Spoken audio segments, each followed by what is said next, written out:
So madam ఇది మీ BMI report. ఇంకా Okay. రేపటి నుంచి మనం వెయిట్ లాస్ జర్నీ స్టార్ట్ చేద్దాం, ఓకేనా? సార్ రేపటి నుంచి వద్దు సార్, మనకు ఉగాది వస్తుంది కదా, ఉగాది తర్వాత సూపర్ గా స్టార్ట్ చేద్దాం. ఓకే, సో ఫెస్టివల్ తర్వాత స్టార్ట్ చేద్దాం అంటాం. అవును సార్. Okay, done. సార్ ఆ తర్వాత శ్రీరామనవమి కూడా ఉంది సార్. అయితే అంటే చాలా పనులు ఉంటాయి కదా సార్, బిజీగా ఉంటారు, ఇంట్లో వర్క్స్ ఉంటాయి. ఇప్పుడు స్టార్ట్ చేస్తే మన గ్యాప్ వస్తుంది కదా, సో ఆ తర్వాత స్టార్ట్ చేద్దాం. సరే, నీ ఇష్టం, ఇంకా అప్పటి నుంచి స్టార్ట్ చేద్దాం మరి. సార్ ఆ తర్వాత రక్షాబంధన్ వస్తుంది సార్, మా ఊరు వెళ్ళాల్సి వస్తుంది. ప్లీజ్ సార్, ఆ తర్వాత స్టార్ట్ చేస్తాను సార్, మళ్ళీ బ్రేక్ వస్తుంది కదా.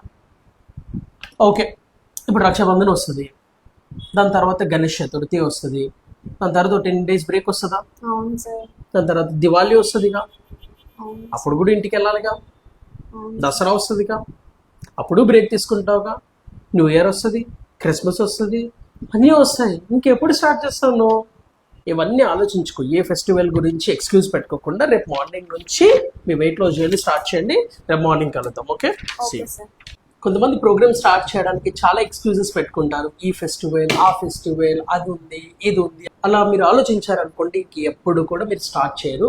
సో అవన్నీ పక్కకు పెట్టేసి మీరు డెసిషన్ తీసుకొని ఇమీడియట్గా మీ వెయిట్ లాస్ జర్నీ ఆర్ మీ ఫిట్నెస్ జర్నీని స్టార్ట్ చేయండి. మీకు వస్తున్న ఛాలెంజెస్ మధ్యలో మీరు మీ టైంని మేనేజ్ చేసుకుంటూ వెళ్ళండి. అది the right way to start your journey.